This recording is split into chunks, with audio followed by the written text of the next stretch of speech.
Hello, my name is Diane, and today I'm going to talk about all of the books I read in June.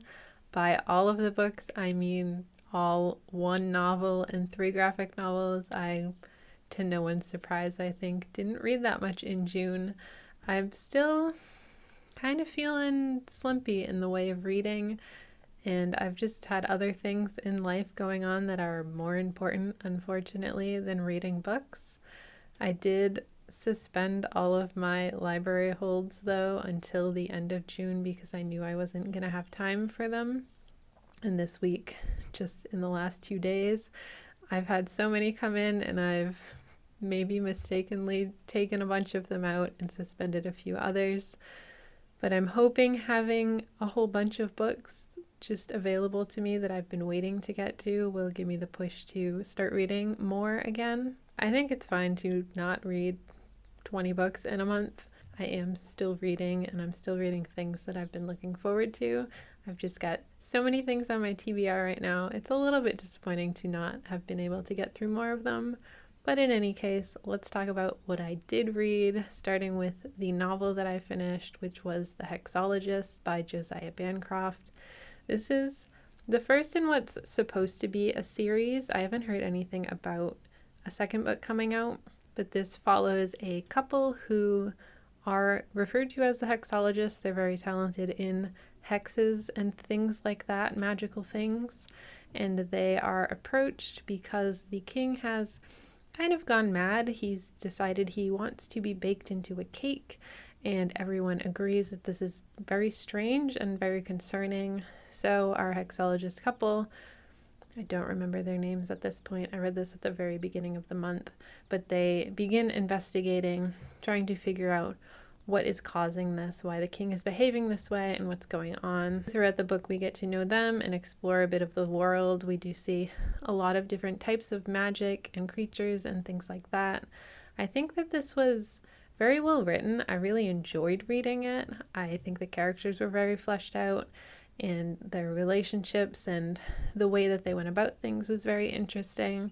I think the world was really cool. There's a lot of little elements, and it felt like they all made sense together. But I didn't really care about the plot, which in a mystery book feels kind of lackluster overall, to not be really engaged in the mystery that we're unraveling. So as much fun as I had reading it, I did enjoy it. I would recommend checking it out if you want just a fun, I think, easy read for a fantasy book, but it also didn't have any staying power for me. I don't remember a lot of the details of the things that I read. I just remember that I had fun reading it. So I am interested to read other things by Josiah Bancroft, but I don't think I'm going to be going around highly recommending this book anytime soon, just because I don't remember that much about it. I don't think it was a memorable story. I just think it was a fun story. So that is the only novel I read in June, but the graphic novels I read, two of them were the first two in the Umbrella Academy series, Apocalypse Suite and Dallas. The Umbrella Academy is about these 40-something women randomly one day were not pregnant, and then all of a sudden they were not only pregnant, but ready to give birth in a matter of moments. And these children, 6 of them in the graphic novels, 7 in the show, were adopted by this man, and he has raised them. They have superpowers, and he's raised them to basically fight villains and prepare for saving the world. So we see a bit of the flashbacks from when the kids were younger and being trained, but it's mostly when they're all older and the end of the world has come and they have to figure out what's causing it and stop it. I've watched the Umbrella Academy show on Netflix, so that is what got me wanting to read the graphic novels. I wanted to read where the story came from and see.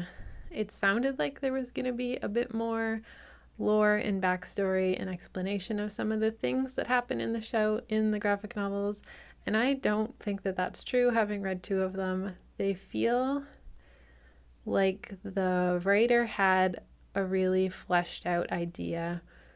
This cast of characters, this world, these plots of, the good guys fighting the villains but I don't feel like it was written in a way that was conveyed very well to the reader. I felt like there were a lot of holes in the information I was being given as I was reading them, as far as who the characters were, what their motivations were, what the villain motivations were. It felt like things were just kind of placed in there, and it didn't flow as well as I would have liked it to. So I think the concept is really cool and the idea in these stories is really cool, but I don't feel like I was really following everything that was going on. I was filling in the blanks a lot, which sometimes is fine, but I felt like I was doing it with too much.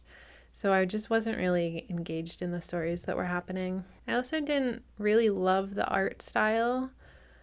I felt like there were some characters that I just didn't recognize them every time they came up, even with the recurring characters, and some of them looked too much like other characters for me to distinguish them very clearly, which really didn't help in my confusion with what was happening. So I read the first two. There is one other graphic novel and then like a spin-off story, and I'm not sure if I'm gonna read those at this point just because I wasn't feeling very engaged or having a great time reading the first two, but we'll see. And the other graphic novel I finished is the first in the Dragon Age graphic novels, The Silent Grove. And this is based off of the video game series Dragon Age, if you're familiar with those. Dragon Age is a fantasy RPG video game series. There are 3 games out at this point, and within it, it's a lot of story-rich, choices matter type of gameplay, and also a lot of the classic fantasy races and classes. And I've known that there were graphic novels about them, and I've just never prioritized reading them, but there's been more new teasers about the 4th game, which is supposed to finally come out this year. We'll see.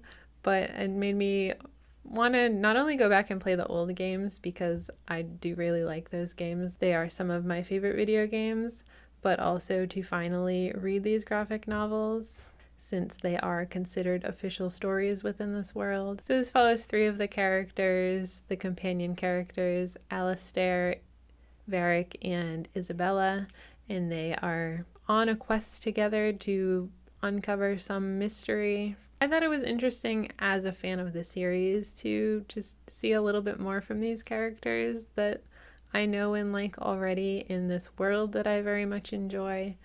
But I also don't think that they were, at least this installment on its own, was a very engaging or particularly interesting story. Something about the writing in it just didn't quite capture what I feel like the dialogue and story within the games captured. So I don't know how these would read to someone who's not already familiar with this world and these characters and a fan of the series. I think the story does continue through the volumes, so I think it may get a bit more intriguing as we go. I am planning to continue these, but just the first installment on its own, I liked, but I didn't really love it as much as I hoped that I would. But there are like 8 more out that I'm planning to read if they continue to be interesting. So hopefully it'll get a little bit more engaging, a little bit more, I don't know what it is. So that's all that I read in June. In July, I do have some arcs that I'm unfortunately behind on and feel kind of bad about, so I'm prioritizing those this week.